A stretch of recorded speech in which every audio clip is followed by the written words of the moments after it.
Well, hi.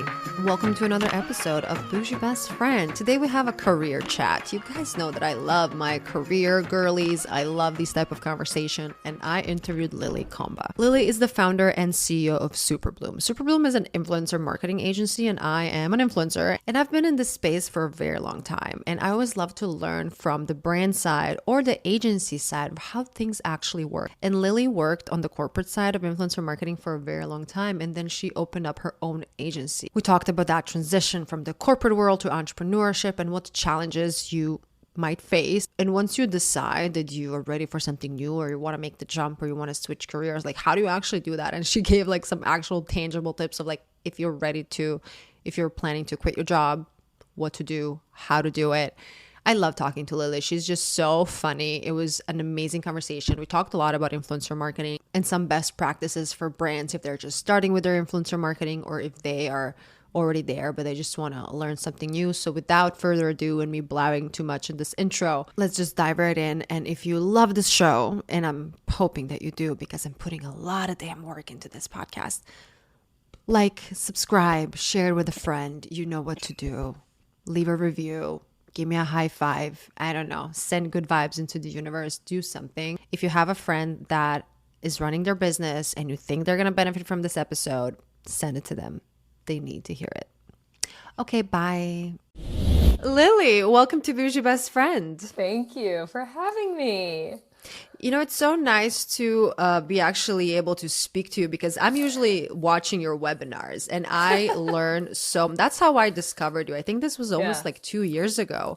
And I started following you and your work, and I was like, this girl is so smart. She says all the things that, you know, you are always wondering when you're building a brand or you're from the influencer side. So your webinars are crushing it, and I'm joining every one I can.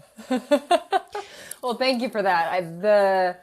The webinars that we started planning kind of just, we did the first one almost on a whim, which obviously, like, we'll get into my history and all of my what I'm doing now professionally and why webinars are even a thing we're talking about. But yeah, I think the first one I remember you from was about 2 years ago, but it wasn't even a Superbloom webinar. It was from a different agency partner. And that was very fun. I loved that. That was like my first webinar, I think, ever. So let's just dive right into your background. Give me a little overview of like what you do, who you are, and all that. Yeah, absolutely. My name is Lily Comba. I am the co-founder and CEO of Superbloom right now, which is an influencer marketing agency that's focused on helping brands kind of bridge the gap between performance-driven strategy and human-first campaigns. And why Superbloom came to be, it's a culmination of all of my professional experience all at once. My first job out of college was at a traditional ad agency where I was on the out-of-home team, so buying billboards and bus shelters. And it was really my first experience in like Mad Men style advertising and media buying. And you went to school for advertising? No, I was an English major. Oh. I went to a small liberal arts college in Claremont, California called Scripps College. And I, for a hot second, was an econ major just because I had to declare a major so I could go abroad as a sophomore, and yada, yada. I graduated an English major because I loved reading and I loved writing. So where did the love for advertising come from? I worked in the career center in college, which I loved. Like, I was a career consultant. And so what that meant was, like, I would have my peers come in and I would review their resumes and review their cover letters. And I've always really loved supporting fellow women, because I went to a women's college. It was always women coming into the office, helping them in their careers. And actually through that job, I learned about so many different types of roles out there, like project managers or marketing or like finance. I was exposed to so many different types of jobs that the ones that were in advertising or in marketing were the ones that just like excited me the most, because there's a lot of writing, there's a lot of creativity in advertising and marketing. And I was like, well, those are kind of the strengths that I have. When you're, in college, you think you know everything, and then the world very quickly humbles you. But I was just exposed to so many different types of jobs that the descriptions for those were like, that sounds neat. That sounds like something that I want to do. And so when I graduated, I got this job at an ad agency, and I was in it for a year. It wasn't my favorite job, but I learned a lot. Learned a lot about really good team chemistry, like, and how important that is to me. And I learned that it's actually, I had a side hustle the whole time at my first job, because I loved doing the career consulting so much in college. And because my full-time job, I wasn't doing writing, I wasn't doing other kind of areas of marketing, I was really just an assistant. I still wanted to expand my skill set. And so I developed a full-blown side hustle and was lucky enough to really go deep with one other female entrepreneur. Her name is Alex. She was a negotiation career coach for women. And one of the tasks that I really focused on for her was partnerships. So what is Alex's brand and what's like this company's brand or this magazine's brand? I loved identifying the invisible strings that tied those two brands together. And I was like, well, what job titles, what is that? What is that job in the real world? And at the time it was business development, which was also influencer marketing. And so when I was at my first full-time job, I was looking into jobs with business development titles because influencer wasn't a term back then. It was like you were on the partnerships team, but even then partnerships fell under business development. And that's when I found a coordinator role on the business development and partnerships team at Thrive Market. And I was at Thrive Market for almost 4 years doing influencer marketing. I had a short little pivot actually onto the content and community team where I was actually a writer and utilizing my English degree. Finally. I was 3 years on the influencer team, and it's where I learned the foundation for everything. It was like back in the day when we tested the first sponsored Instagram story, when stories became a thing. I remember how stressful that time was. I mean, I was always creating content, not in the way that I do now, but every edition, you're like, oh my God, what do we do now? How do we adjust? Right. And then you do it real quick. And then look at how crazy it took off. Yeah. So I was super, super lucky to be at Thrive Market at that time because it's when influencers it was gaining popularity as a marketing channel. There were all of these new launches like stories, YouTube stars have always been a thing, but YouTube sponsorships were new, podcast advertising. It was like this dawn. It was like the cracking of the influencer marketing industry as a whole. And I was lucky enough to be right place, right time with Thrive Market. And I was on the influencer team for about 3 years. And by the end of my time on the influencer team, I was 100% overseeing the YouTube pipeline of partners, which I loved. I just love YouTube. And it's funny because I kind of reached my own personal growth within the team. And I was like, I'm done doing this. I would love to be a senior content writer. And so that's when I actually pivoted in 2020. So at the start of 2020, from January to October, so those 10 months, I was on the content and community team, which was a big learning experience for me because I went from influencers, which was very growth, data, analytics heavy, to content and campaigns and way more awareness than acquisition. But I always knew in the back of my mind that I wanted to get back into influencer marketing if it were an opportunity for me to create a program from the ground up. Because I learned so much from that influencer team, but I had my own thoughts and theories and hypotheses that I wasn't able to obviously execute because I wasn't managing the team. And so that is when Seed Health, the probiotics company, recruited me to launch and scale their influencer program. And that was at the end of 2020. So how was 2020 it was COVID, obviously. So there was a lot of changes and a lot of adjustments. So you basically switched jobs during COVID. Yeah, I changed companies, but I like to say I went back to my roots. I went back to what I really loved doing, which was connecting people to their opportunities that are meant for them. And that's really what influencer marketing is. Even if you're at one brand, you have the ability to identify and source influencers that you're about to give their dream partnership to. And I get goosebumps when I think about that because I just love doing that, that tying and that connecting. And that's really what influencer marketing is. And so with how tumultuous 2020 was, you're at home, I'm no longer commuting. There's so much self-reflection and oh my God, it was just an insane year for everyone. And I really realized that I wanted to get back into influencer marketing because I was missing the skills. I just missed it. But I also wanted more ownership. And so I feel like the opportunity at Seed I manifested in some sort of way because I had been thinking about it and thinking about it and thinking about it. And that's when their talent agency and recruiting agency contacted me. And I was like, well, one thing led to another. It was the end of 2020, and I think I started in November. So it was kind of quick. Okay, so you manifested your dream job at that time. Yeah. Let's talk about manifesting for a second. Do you Okay. believe in that? Like, do you believe in like vision boards and stuff like that? I should vision board more, and it's funny I say that while I look at my bulletin board full of, I think what could be considered a vision board. Yeah. I think that manifestation works, but you have to will it into existence. Yeah. Like, You have to put in the work, but you have to put in the work, but you also have to believe in your crazy ideas. And for me, that's manifestation. It's just like believing that, like, yes, I have, at the time when I was hired at Seed, I was drowning in my own imposter syndrome. I was like, they believe in me. They're hiring me to launch and scale their influencer program and to spend their money wisely. And like, can I actually do this? I was only just a mere manager before, and now I'm going to be a senior manager. Like, can I actually do this? And I was like, yes, because I believed in myself when I wanted it. And now that I have it, I suddenly don't believe in myself anymore. That's like, so crazy. That back. happens constantly. Yeah. I mean, that happens to me every single day. Like I've been creating content for so long, and sometimes I see myself like, oh, the way I said this, it's so weird. Like I need to reshoot. And imposter syndrome in general, do you think that men and women feel it the same way? Because I never really hear a man talking about like, oh, I don't belong here. No, it's literally, it's such a painfully feminine experience. Yeah. And I don't know why. I really don't know why it is, because there are so many women absolutely killing it.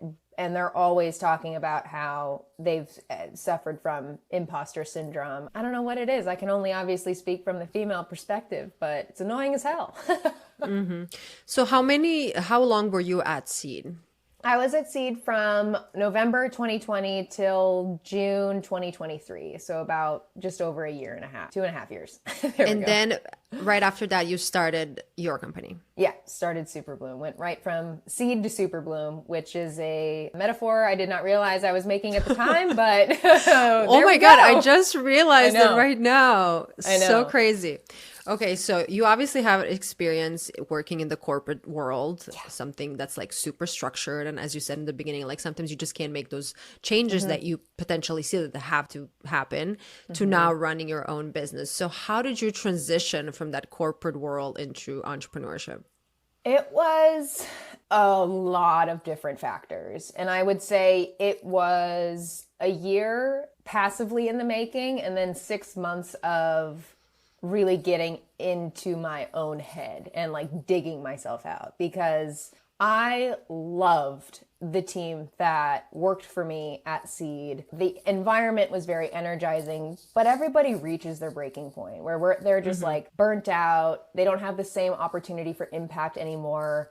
And that's really what was the inflection point for me. Was I didn't see a future anymore. I was like, I have built such a massively successful program with my team. Can you just throw out some numbers that I know that you usually do throw out? Because I need people to understand how massive and what your spend was at that time at Seed with influencer marketing. Like, it's mind blowing. My starting budget at Seed in like November 2020 was around $20,000 per month. And that was to, invest in upfront influencer fees. And by the time that I left, the team and I, we were overseeing a budget upwards of around $2 million. So in the span of 2.5 years, it just exploded. And that was, hundreds of influencers every month, double that in campaigns, lots of content being approved, lots of content. That's why you see it everywhere. And we also worked very deeply with the performance marketing and paid social team that further amplified influencer content as ads. And it's just why it was such a fun program to build. And I learned so much, but I think the biggest learning was I'm very impact driven, kind of going back to like even the job that I had in college is like doing meaningful work and being impact driven. I was so burnt out and just exhausted from corporate structure that I was like, I don't think I'm going to be able to make an impact anymore. Working in corporate is so limiting in some ways. Like you get all the benefits and you like, you have a shiny office sometimes. For those who are listening right now and they are in a corporate role and they might want to make the switch, but they're not, they don't know what they're going to do, or like, how did you feel when you decided, okay, I'm just going to start my own thing? I needed a lot of almost like safety. That was like a big thing for me. I had like a side hustle, but I had the security of a full-time job at the same time. But having that side hustle also allowed me to realize that I, by myself as a human being, have skills that are going to be attractive to someone. My side hustle obviously stopped once I started working at Thrive Market, and then I didn't have it at Seed. Mm-hmm. But to make that transition, it's scary. It's very scary. Like there's a reason like no why, sugarcoating. It's like it's not easy. It's not easy. It's very scary. And there's a reason why no one does it. It's a reason why there are so few founders and so many, like why there's always like one CEO or maybe two CEOs. It's like, it's a very scary position to be in initially, but then it quickly becomes very empowering and exciting because and you also have to get really clear on why you're doing it. Are you doing it just to escape corporate culture? Your business will probably fail if that's it. If you're just trying to escape something, those problems are going to follow you wherever you go until you do the deep work to like shake off the corporate trauma, shake off the belief systems that aren't actually yours, and you get back to who you are and get back to your roots. Even if that means going into a different industry, like getting back to yourself is what sets you up for success from transitioning from corporate to entrepreneurial life. And it's easier said than done. I would say that it took me like a year before I was like, I can make this leap. I worked with a career coach for 3 months before I quit because I put in my Can you tell us a little bit about that? Like, what does the career coach do? So for me, it's so funny because like TikTok is such a smart platform. Like I love TikTok. My For You page is really for me. I like when people say that I've built my For You page brick by brick because I truly have. At that time, about a year and a half ago, so in January of 2023, I was just drowning at work and was super unhappy, super unhealthy, and hid it very well from my team at the time because I, was mama bear. I didn't want them to I didn't want them to know. So my For You page was filled with like career advice and career coaches. And I actually found my career coach from a TikTok video. I forget what it was focused on. It was like overachieving, under recognized. Like I was like, oh my God, that's me. I feel seen. And her name is Kristen Smith. I worked with her on like a 3-month intensive where it was visualization and meditations and homework and practices. And I remember so distinctly this one meditation we did probably in early May, because I put my notice in early June. In early May, I had already kind of thought of the idea of Superbloom being like the name. It was a strong manifestation / visualization exercise where she had me close my eyes and she was like, visualize yourself right now. And it was just like a cloud of darkness. I was like, I don't see shit. Like it is so dark. My mental health was so bad that I couldn't even like dream. And she's like, okay, well, imagine there's like a crack in the darkness and let's like plow right through it, And what do you see on the other side? And what I saw on the other side is now what the graphic for Superbloom is. It's just like this flooded field of like flowers and it's all AI generated. Shout out AI. We love AI. If you use it right, it really is great. And I was like, that was the sign that I needed because I was just dragging my feet to quit. The golden handcuffs of being at a startup. You're like, oh, we could get acquired. We could make all this money. You're like, oh, I could hire more teammates, or you get promised the world and those promises don't always come true. And I was like, oh this is it. And then a couple weeks later, I quit. And that was also really freaking scary. I'm sure you remember vividly that entire day, but you don't have to walk us through it if it's too emotional. But I was ready. It was an angry week, so it made it easier. I was just angry for so many reasons. And it was a Friday morning. It was a meeting that I already had scheduled with like this new boss and I took it from the approach of like, I am no longer the right fit. But in reality, I was like, I no longer recognize this place for myself. I no longer recognize the company. If somebody's about to quit their job, do you have any tips of like how to just do it? I wouldn't say write a script because you're going to trip up and you're going to think that you have to memorize it. And when you are quitting, you might be like, oh my God, I said this wrong. And you might stumble. So what I would do is just like write a couple of the bullet points that you want to make sure that you hit. And it's just a list. And give yourself permission to hit all of them or to hit none of them. It sounds like such a cliche. it is like ripping a Band-Aid off. There's a little bit of a sting. Just get it done. And like regulate your nervous system before, do some walk back and forth in your room, shake out your hands, like do some maybe deep jumping breaths. jacks. Yeah, ice cold water, maybe some sour candy, like all the things that you would do if you feel like you're panicking, and just do it, because realize and recognize that it's temporary pain for what will be a long-term gain, because it's like, it's 10 seconds, maybe it's 2 seconds of being like, and June is my last month at Seed. That took me 2 seconds to say, but look at the opportunities that that one phrase enabled me. So think less about what's happening right now and think 98% of your thoughts should be what this is about to unlock for you. That helped me a lot. I love this. You saw the little crack in that black, and then became Superbloom. So tell us about Superbloom. Superbloom is, we're having a good time. I would say that the first 6 months, I didn't realize, no one warns you, no one told me how hard it would be to start a business. Walk us through every single pain point, because I'm in that boat right now. I think the pain points honestly came from my own self-limiting behavior because of what I was trained to believe in my previous jobs. I don't really regret anything, but I will recognize mistakes. And the mistake that I made was not taking any time off between jobs. If you can allow it, if you can financially afford it, reward yourself by taking a week off, at least, maybe 2 weeks, a month I never off. take time off, and I'm so happy you said that, because I need a vacation. I've been so burned out recently, and I'm like pushing, and then like literally 3 days ago, I got the worst migraine of my life, and I don't get migraines. Your So I was body like, okay, maybe I will always tell shouldn't you. be. Maybe I shouldn't be on my computer until midnight every single night. That's one thing I've learned as well.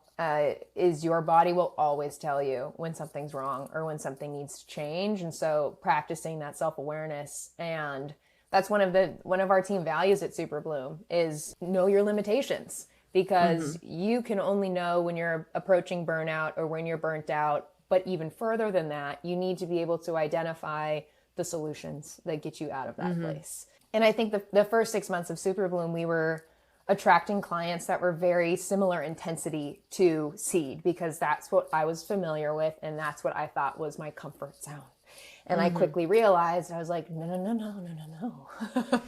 Like, I need a complete flip the switch. I need different people. I need different brands. I need what I want, not what I'm used to. And it was right around like November, December, so maybe 5-6 months into Superbloom, where we started attracting a lot of the clients we still have today. So around, 8 months, 9 months working with some of these brands. And so the early days, it was a lot of like, well, how do we price ourselves? And we were underpricing our services a ton for the value that we are now creating. You just learn a lot. You make a lot of mistakes. Like, prepare yourself, prepare to make a ton of mistakes, but always own up to them.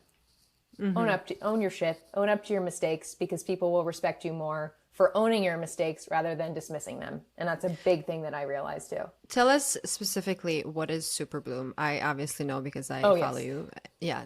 Maybe the audience needs to. Superbloom is an influencer marketing agency that helps brands work with influencers. And so kind of like our tagline is bridging the gap between performance-driven strategy and human-first campaigns, because what we realized we were really good at is thinking about revenue and thinking about cost per acquisition and thinking about the return of investing in influencers. But then on the flip side of that, really good at relationship building with influencers and maintaining those relationships and being respected in the space for just being good people to work with. And then also coming up with really creative and fun campaigns for influencers to feel inspired by, not necessarily restricted by. And we were able to obviously balance those two things and scale it tremendously. And so that's now what we're doing with the clients that come to us. We kind of have two different buckets of clients. We have early adopters, where these are brands that sometimes themselves are brand new and they want to launch with influencers from day one. And we're like, awesome, cool. And then we have brands that have been around for a couple years, but have maybe tried and failed in working with influencers before. And we come in and we nurture them and educate them on our methodology and on best practices, and then co-execute a strategy together. I mean, I love both buckets of our clients, but I typically oversee those early adopters because I love the nurturing and I love the training and the education, because it's such an issue in this industry is there's no one, everyone's gatekeeping. It's like, can we stop? Can we just like start collaborating again? And so that's kind of like the early adopter clients. And then we have another bucket of clients that my co-founder Marty Rose oversees. And those are like brands that are spending so much money on influencers already. And we come to the table to just further enhance their campaigns and spend more of their money. You both have a flower in your name. Yeah, the Superbloom thing really... You really did branding executed. Amazing. It's a crazy... It really just fell into place. And that's kind of how we knew that it was the right... So I obviously quit Seed in June, and Superbloom formally launched in July. And then Marty Rose worked with me at Seed, and she came over to Superbloom in September. Just a longer tail of offboarding for her. I have to say... Since I work with a lot of brands and I am on, the influencer side, but I'm also very curious about the brand side, and I see different, how different brands approach influencer campaigns. And it's fascinating how many brands don't recognize that building an actual relationship with the talent goes so far, instead of when they're just treating you like a number, and when they're just...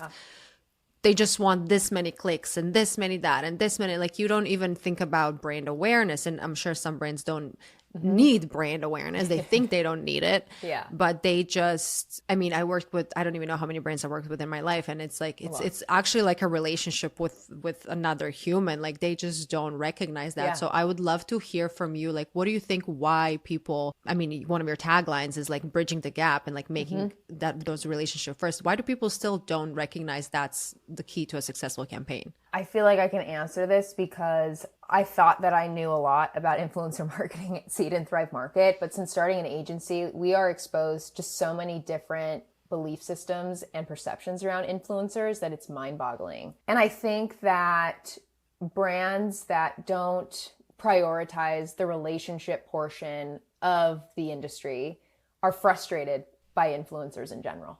They're like, I don't know why influencers don't work for our brand. I don't know why it's always pay per play. I don't understand why this isn't working for us. Like, how can I be as big as Seed's program? And I was like, well, first, maybe you go to therapy because you've got some anger that needs to be resolved here. And I promise you, it's not the influencers that are the issue.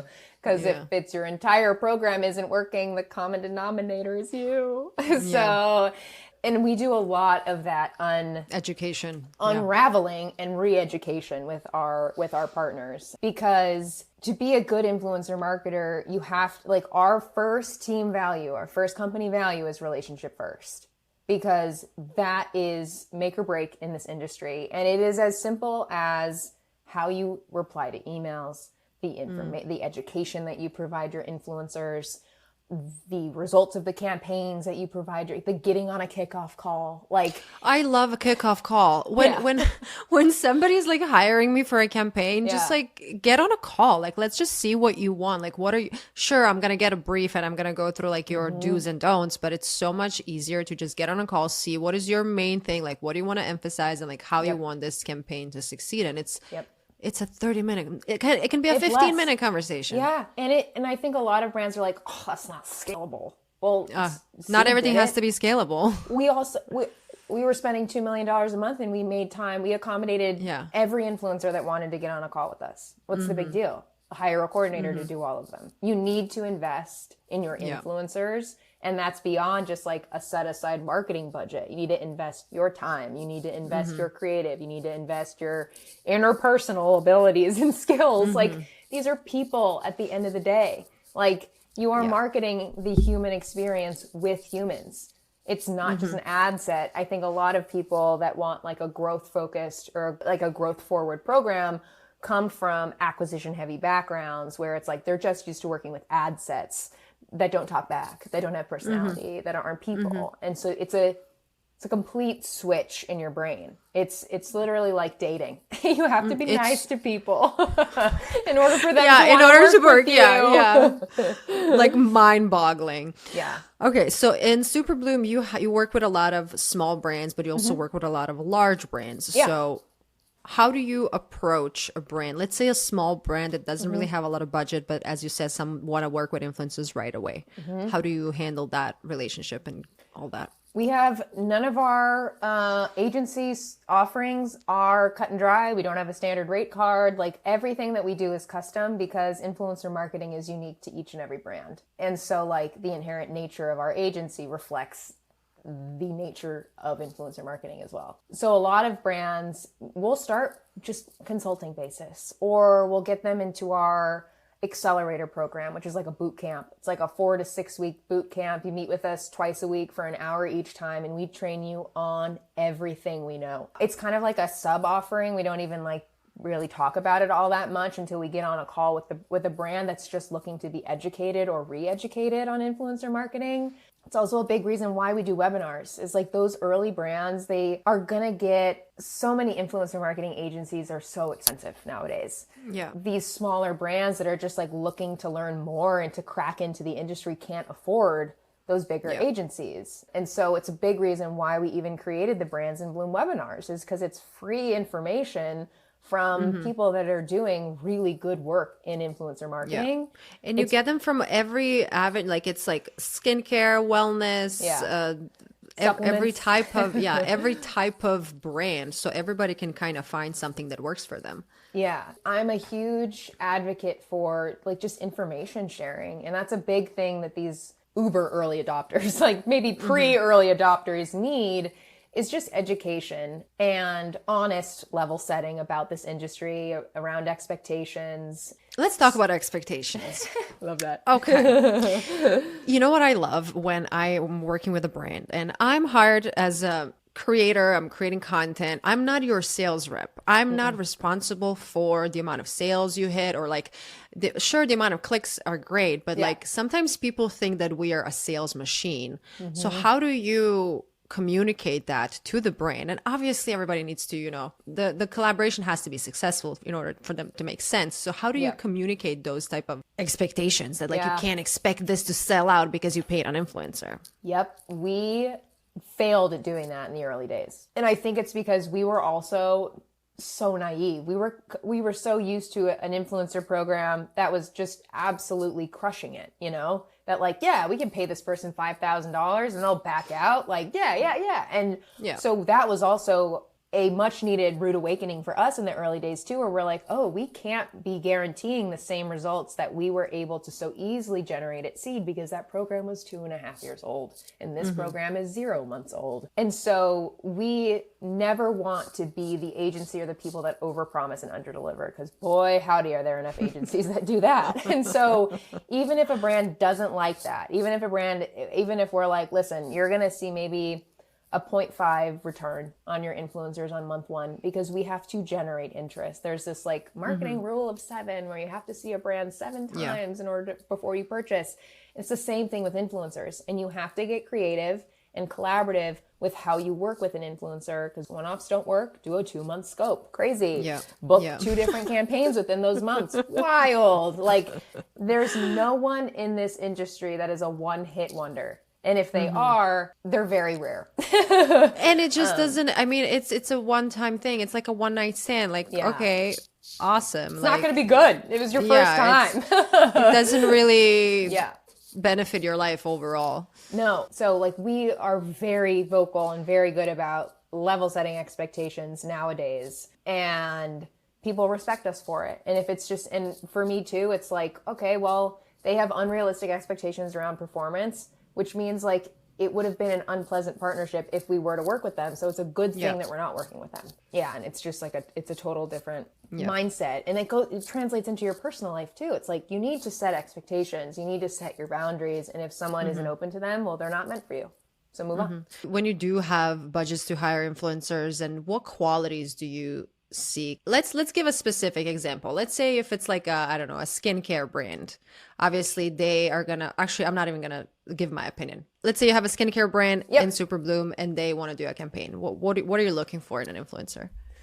Well, first I want to see, are they tracking and monitoring the influencers that are already talking about them? Those are the people that you should start with 100%, because they're already organically talking about you, tagging you, sharing how much they love you. That is the warmest way into influencer marketing, is to be working with the creators that already exist within your community. When it comes to sourcing net new influencers, you have to make sure it's a brand fit. Like if you're like, let's say it's like Summer Fridays isn't going to go to an influencer that just talked about Clinique skincare, hydration mask. You're not going to do that, because you have to be very intentional in who you reach out to and in the influencers that you want to work with, because you not only have to make sure that it makes sense for you, but it makes sense for them. And that goes back to the relationship component. It's like, it's a two-way street. You have to make sure that it's mutually interesting and mutually amicable. And then another thing that I look for too is just like the sophistication as an influencer. It's like, are they posting to stories? Are they doing Q&A features? Because that to me showcases that this influencer has a community versus just an audience. And that's really the big difference that you should be looking for when identifying an influencer for your brand. And you can obviously get really into the weeds with their data and analytics, their demographics, their insights, their story views, their link clicks. Yeah, I mean, that does matter, obviously, if you're targeting like the US market or European market or like, yeah, sure, you have to look at that. But I feel like I see so many brands working with influencers that are just doesn't make any sense. Yeah. And I wonder sometimes, like, is it because they think they're going to get a lot of return? Like, I just don't understand the business strategy behind it. So like, I don't either. I don't know. I don't either. Yeah. You want to be a brand that is talked about, not seen, if that makes sense. Like, you don't want to be able to go to someone's Instagram page in their feed and clearly see a sponsored reel or a sponsored post, because like their creative brief requirements were so strict that it's like, oh my God, this stands out like a sore thumb on this creator's page. You want to be like a seed-ish, where it's like, I'm seeing them everywhere, but then you also see them nowhere at the same time. And it all comes down to strategy. It all comes down to, again, making sure that it's a mutual partnership. And then even on the influencer side, it's just say no. Yeah. Like, even if there's money on the table, you will be attracting opportunities that are more value aligned with you the more you say no. And the more that you get way more aligned. It's so funny. I just this morning I posted a reel about saying no. Nice. Because it's key. Like, you can't say yes to every single thing. Absence is almost like a form of interest. Like, you don't have to be everywhere. So when it comes to brands trying to dabble into influencer marketing, but they're on a budget, what would you suggest? But they want to like maybe do a paid campaign, but maybe they don't have a lot of money, or maybe they want to do gifting. Like, how would you approach a brand like that? I'm like, how much money are we talking? 10,000, 15, 20, 5,000? I get let's say somebody, okay, let's say somebody has like $500. I mean, that's $500 per influencer. Honestly, the best way to work with influencers when you have a low budget is in a UGC capacity, because those fees, and with UGC specific creators, because they tend to be very cost efficient, very low budget, but depending on how you utilize their content organically and on paid, you can drive an amazing amount of revenue. And that's a great opportunity to test into just the creator space in general, not necessarily influencers, but like, okay, this is a face that is outside our organization. It's not an in-house ad. It doesn't look like an in-house ad, but it's giving creator vibes. How did it perform? How did it do? And the great thing about UGC creators too, is you can also script them. With influencers, please don't give influencers scripts. Please stop doing that. It's not the benefit to an influencer to script them, but with UGC creators, you can, because it's what they're paid for. And then once you kind of test the waters with UGC creators, you can graduate to co-launch. I always recommend co-launching an influencer program, which is prepaid upfront influencers, with an ambassador or a commission-based program. You want two of those things live at the same time, because my hot take with affiliate programs is, sure, you could reach out to 400 creators offering them a commission model. 2 of them are going to say yes. It's just the way the industry is headed. Obviously, like, you will get more than just 2 people, but I'm just saying the gist is you spin your wheels for a limited return. It's not working smarter. Whereas like my POV is, even if you start testing with influencers that are $1,000 a pop, you're taking the revenue that the $500 that you invested in your UGC creators, and maybe you generated $10,000 in revenue. You're like, great, I can now use that $10,000 to pay a handful of influencers on a paid campaign. Those influencer campaigns, once they post, are going to naturally and organically grow your affiliate program. And that's exactly what we did at Seed. We didn't do any outreach for our affiliate program or our commission-based program. We just focused on investing in influencers. And because of that, you get these micro creators that follow them that want to be a part of the same program. And that's how we were getting, like 50 to 75 applications per week with doing no outreach. We made sure that we set up a really strong infrastructure with Seed University, and that they had monthly newsletters and they had the resources that they needed to succeed. But we didn't source for it. We didn't like spin our wheels for no reason. We were working smarter and not harder. So that's kind of the trajectory, is like, start with UGC. Doesn't matter how little budget you have. You're going to find someone that'll work with you for $50. Try it. Yeah.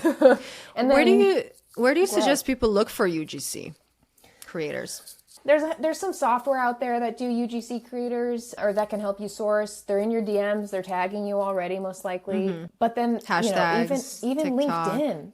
LinkedIn is like an untapped resource for finding so UGC creators. I literally for finding anyone, literally. Yeah. People forget about LinkedIn. I found like 35 UGC creators for one of our brands from LinkedIn, just by typing in UGC and making sure that it was like it was a skincare brand, so finding beauty or wellness related UGC creators. But yeah, hashtags, LinkedIn. You can do it for free by just putting a half hour into doing some searching. Yeah. So how do you, when, let's say you have a client and they invested money in their influencer, and maybe even though you did all the education and you told them, maybe this is not going to happen, and they're not happy after the campaign is done, what do you do? It happens. It's so funny because this was months ago, or in the early days of Superbloom, and one of my business partners was like, you should go into politics because you handled that really well. And I'm like, influencer marketing it gives you 101 training in how to be a politician, because you have to be very solution oriented, because there are conversations that get really tough where you're like, I know that you said a 0.5 return was normal on month 1, but I really wanted a 2.5 return. And we're like, well, I completely understand where you're coming from and the frustrations associated with it. Like, we level set intentionally in the early days, just so you know, but like, chances are 9 times out of 10, there are also 16 other good things that happened from the campaign, and 16 other learnings that the brand can take away from it. And if you're a good influencer marketing or a good agency, you're already ahead of that. You're like, okay, well, it was the creative brief. Let's reiterate the creative brief. Let's really hone in on this value prop of the company instead, and see how that converts on month 2. And then reiterate again in month 3. And really, because with influencers, you have to test and learn, and you have to hack your way to see what works, to see what type of influencer works, to see what type of creative brief works. It takes a lot of, you have to go, all of my colleagues will say, you got to go slow to go fast. And once you figure out your pocket, your niche, and your briefing process, that's when you unlock a lot of success for your program. I love this. Okay, so for the last few minutes, I would love to talk about you building Superbloom, just like from the entrepreneurial side, and like what hurdles that you did not expect, and how did you handle them? How long was just like even coming up with the name, coming up with the brand identity, just like stuff that people don't really talk about? My co-founder, we are frustrated with ourselves so many times. It was like, we are so focused on supporting our brands that we have forgotten Superbloom has a brand. Like, if you go to our Instagram @by Superbloom on Instagram, or our website by Superbloom, you're like, oh God, like, we need to update these things. Like, not a bad problem. Like, we are so hyper focused on doing good work for our brands that we've forgot about Superbloom as a brand. But I would say so our business partners in the space are called Superfiliate. And so they really helped us build out the infrastructure. And that kind of goes back to way earlier in the conversation when I was talking about like safety and my need for safety and security, and just like craving that stability. And I was lucky enough that the co-founders at Superfiliate, Andy and Anders, I had known for years before. I met them in 2020 because I wanted to utilize their software at Seed, but we couldn't because Seed wasn't on Shopify, blah, blah, blah. They believed in me. They came to me in January of 2023 and they were like, you're dying, you're drowning. We really want to build an agency and we want you to head it up, but we want you to run it also. So they were there to be almost like when I was falling backwards, like they were there holding me up. They're like, you're going to keep going. I love that. You're going to figure this out. And it was in collaborating with them too that we came up with Superbloom, because like their company is Super Affiliate, we're Superbloom, but then like the flowers, and then we're like, oh my God, I've always loved Superbloom. All the synergies, like It's magic. Truly, it just took a lot of collaboration, but then a lot of quiet too, of me figuring out like holy moly. It's so expansive to work for yourself, because you're like, I can now do everything I've ever wanted to do. Yeah. Like in the corporate structure, there's what is it? Red tape, black tape, yellow tape. There's all this tape, there's processes, there's like people that need to approve all this bullshit. And you're like, I can't do anything because all of the egos at play are limiting me. And now I can. Now I can do webinars where I'm talking about industry best practices and I'm elevating great people doing great work in the space. Like, hell yeah. Wanted to do that at Seed, but I couldn't. Now I'm actually moving the needle for all 12 of the brands that we're helping. It's like, damn right. It took, it's like building Superbloom though. We're still doing it. We're a year in, we're still figuring it out. I feel like when you mentioned about like all the steps and like people don't understand how many people need to see a piece of content before it actually gets approved. That too, it's like I create the content, I send it to my management sends it to you probably know this better than me. Like when you get the content from the talent side, like how many people even go through that piece of content? When you're in-house, it goes directly to the brand approves, and it's usually just like the manager that's on your account approves it. On the agency side, it goes from you to your manager to us. We do a first pass, but we send it to the brand for final approval. And then, we're like, you need to get back to us within an hour on this. Content approvals are the one thing that you don't drag your feet on. And then we send the feedback back to the talent manager that relays it back to you. Yeah, a lot of steps. Yeah. Okay, final question. Actually, not final. I have two more questions. Yeah. Any type of trends that you see? Like, I feel like TikTok is obviously very authentic and raw in the moment. Yeah. Instagram kind of has a little bit of that on stories mostly. But where do you see socials and influencer marketing going nowadays? What makes me so happy is that I see people heading back to YouTube. Because okay, so I should go back to YouTube. Yes. YouTube is my favorite platform. And it's funny because it really goes back to my old media, like advertising, media buying days. YouTube is the best. It's long form content. It's true, raw vlog. It's everything that makes social media great, and all of the things that make it bad aren't there. That's something that I've noticed lot, is that a lot of people are going back to YouTube and creating channels. I do think it's a big factor is that TikTok, what's happening with TikTok?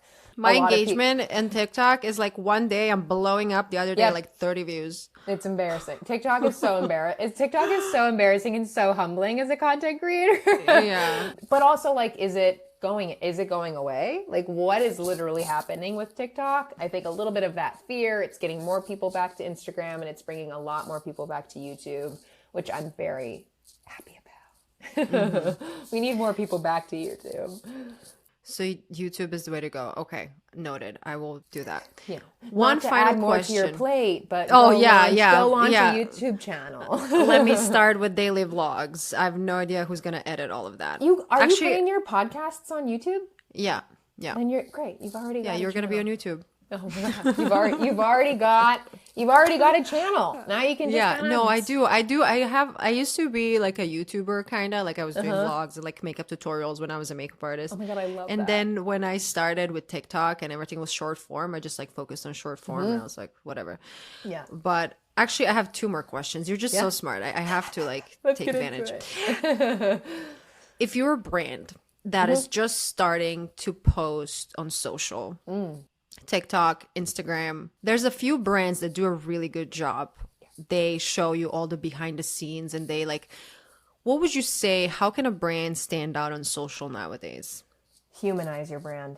I don't care if your co-founder is shy or your CEO is shy. Get them on the page. Showcase the people behind the brand, because more and more, that's such a Gen Z thing. Like Gen Z is becoming a ginormous consumer class. And what people are craving is realness, authenticity. And what better to do that than the people behind your brand or customer testimonials? And yes, it is important at the end of the day to always be reiterating your company values and your, products and selling them. But people go to social to be entertained, to escape, to be educated. If your brand isn't doing that, it's why it's not growing. It's why it's not failing. And my biggest piece of advice is to humanize the brand. And that is however you want to define that, but it is just getting people at the forefront of your marketing strategy. And that could be influencers. Not to toot my own horn, but it could be influencers. Okay, one final question that I ask every single guest, and this is, what piece of advice would you give to your younger self? Oh, God. No, it's like, no, I'm going to cry.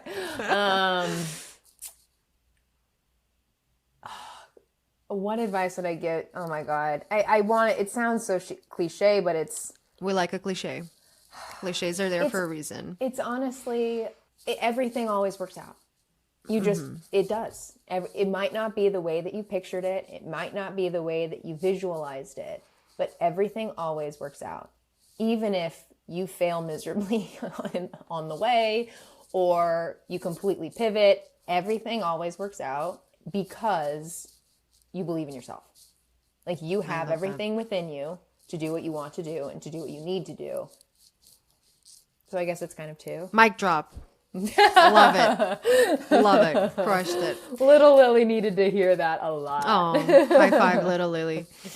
I would love to tell us who should need, like if somebody wants your help, like if they're a brand, a small brand, like where can they find you? Where can they reach out? Your Instagram, socials, give me all of that. Yeah. If you want to reach out just to chat about career stuff, as you know, I love it. Love helping people figure out what the heck it is that they want to do, specifically if they want to get into influencer marketing.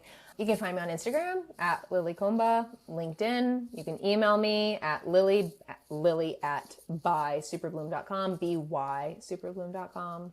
And then obviously Superbloom's website is buysuperbloom.com. Our LinkedIn is Superbloom. Our Instagram is buysuperbloom.com. But don't judge us because we forgot to be a brand builder. I'll link everything in the show notes so they can find you. Lily, this was awesome. And I am so happy that you came on the show and shared your knowledge. And I'm just excited to see. I just love following you. And I remember even when you opened the agency and like when you posted like your first photo shoot for the company, I was like, wow, I just love when I see somebody following their dreams and like just making it happen. So I really appreciate you. For us. Yeah. Love it. Thank you so much for having me. Thank you. Bye-bye, everyone. Bye. See you next week.